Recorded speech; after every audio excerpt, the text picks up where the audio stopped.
Kamakayalan lang, nang viral si Sir Gabin dahil sa kanyang pagkakaospital, kung saan nanigas ang kanyang katawan at tumirik pa ang kanyang mga mata. Ito daw ay dahil sa matinding stress at anxiety, o di kaya'y depression sa pagod sa kanyang daily vlogs.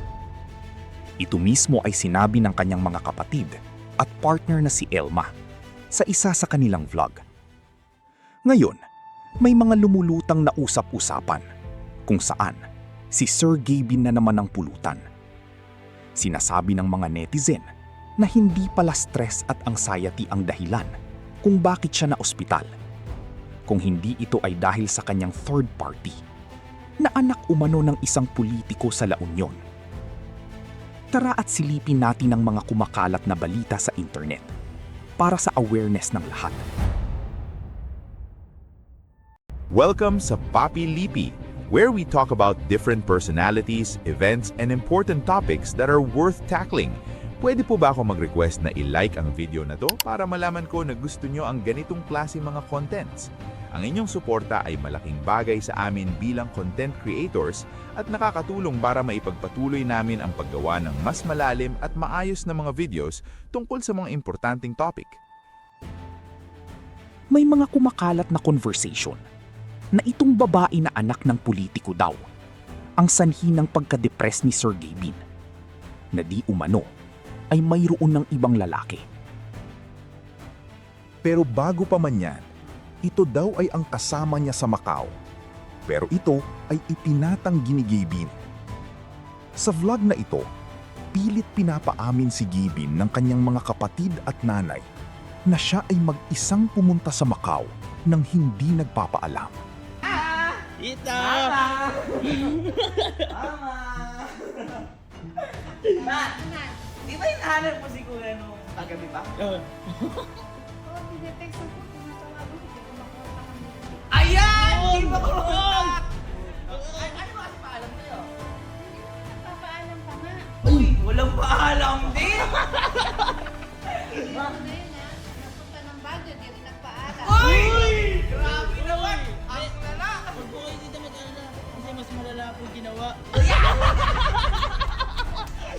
Ma, alam mo ba? Nahuli ko si Kuya. Nahuli mo na naman. Nahuli ko na naman! Magaling po mag-imbestiga eh. Ganun ako eh. Alam mo kung nasan? Nasa Macau! Welcome home! Welcome home! Uy kuya, welcome home! Saan ka magaling? Saan ka magaling? Ang grabe naman yung pagbo. Saan ka magaling?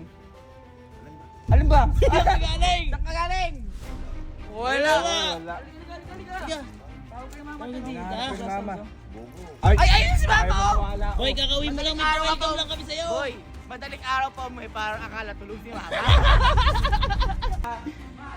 Gising ka pa. Oy, Patsoy. Bakit naman? Kobe Pagday, saan ba yun? Ano yun? Nakakagali. Anong dyan? Hoy kuya, saan? Saan kita? Hindi kita makonta kahit sa messenger. Ayaw mo sumagot. Nagpalit na ako ng SIM. Ay! Nakagaling di ka nagpapaalam. Ano dyan? Doon. Saan niya? Sabi mo saan? Hoy! Bakit ba kasi? Hoy! Huwag ko lang! Balik. Balik ka! Kuya, pinakausap ka pa. Hindi ka nang layas hindi ka nagpapaalam. Ma, napakalapit lang na pinuntahan ko. Hoy! Sabi mo magkakaroon. Anong malapit? Paano? Bakit ano ba sabi sa'yo? Hindi ka nga nagpaalam ngayon. Alam ka, sabi ko Sir Jim, ano lang kami. Nagano? Nagano? Binadama pa yung sartin. Lobby! Walang lobby doon! Walang lobby doon. Walang lobby! Ang meron doon, jerky. Ano? Ano? Oh! At saka egg tart! Sinabi niya ito, napunta ko doon ng Macau. Hoy! Dito na pagtagni-tagni ng mga netizen na may kasama si Sir Gabin na ibang babae sa Macau. Kasunod nito ay ang mga litrato na nakuha sa airport. Sinasabi ng babaeng ito na nagkasabay lang daw sila ng flight. Kung totoo ito, Hindi ba't napakaliit ng probability na ito ay mangyari? Sa lahat ng araw sa kalendaryo, sa lahat ng oras sa isang araw, sa lahat ng airlines na pwedeng sakyan, talagang eksakto pa talaga lahat sila at parehong-pareho? Tapos nagkasabay? Uy, di nga. Posible kaya na ito talaga ang dahilan kung bakit gusto nang makipaghiwalay ni Sir Gavin kay Elma? Pero ang dinadahilan lang niya sa kanyang kinakasama at hindi pa niya mapakasalan ito dahil sa dami niyang ginagawa at iniisip?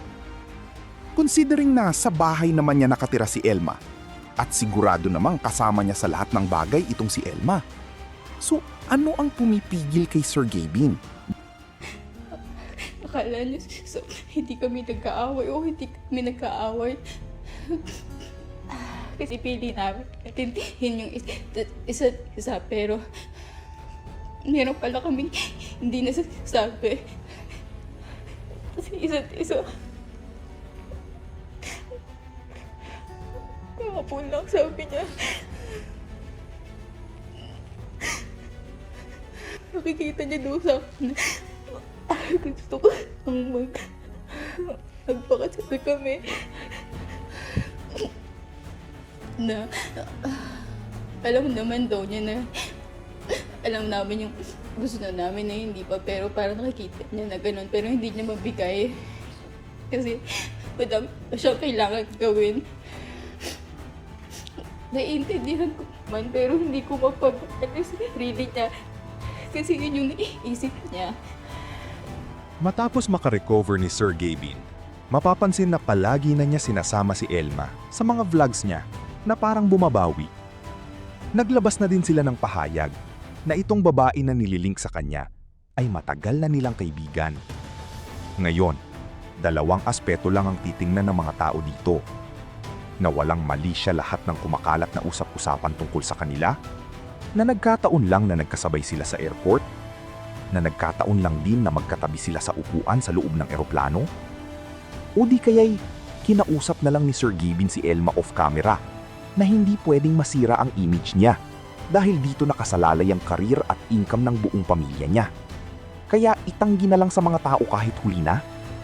Kayo na ang humusga. Ano sa palagay niyo dito sa issue na ito? Comment niyo sa baba.